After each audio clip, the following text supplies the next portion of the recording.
The Duke of Edinburgh and the Queen watched the ceremonies from a balcony at the Foreign and Commonwealth office in Whitehall, rather than laying wreaths themselves, amid concerns for their health.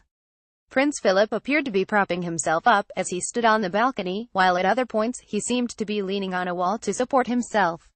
At some points when he stood, the Queen appeared to admonish him and tell him to sit back down again.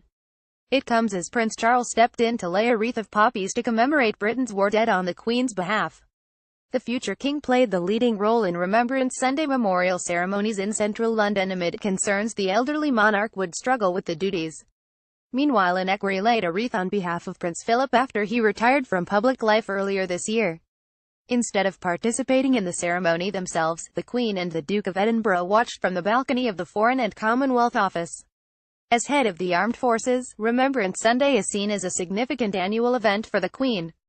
BBC Prince Philip appeared to struggle to stand at Remembrance Sunday ceremonies.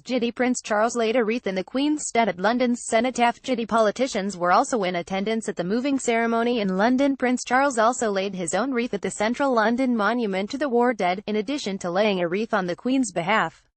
The monarch yesterday marked Armistice Day alongside Prince Charles, the Duke and Duchess of Cambridge, and the Duchess of Cornwall at the Royal British Legion Festival of Remembrance.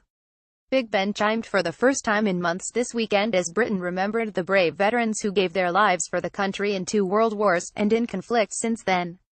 2 minutes silence were observed across the country at 11 a.m., representing the moment the guns of the First World War fell silent on the 11th day of the 11th month, at the 11th hour on Armistice Day. The royals also laid wreaths at the cenotaph in Ypres, at the site of the World War I 1917 Passchendaele battlefields. A poppy parade took place on Saturday. The battle, which took place 100 years ago, claimed 325,000 Allied and 260,000 German casualties.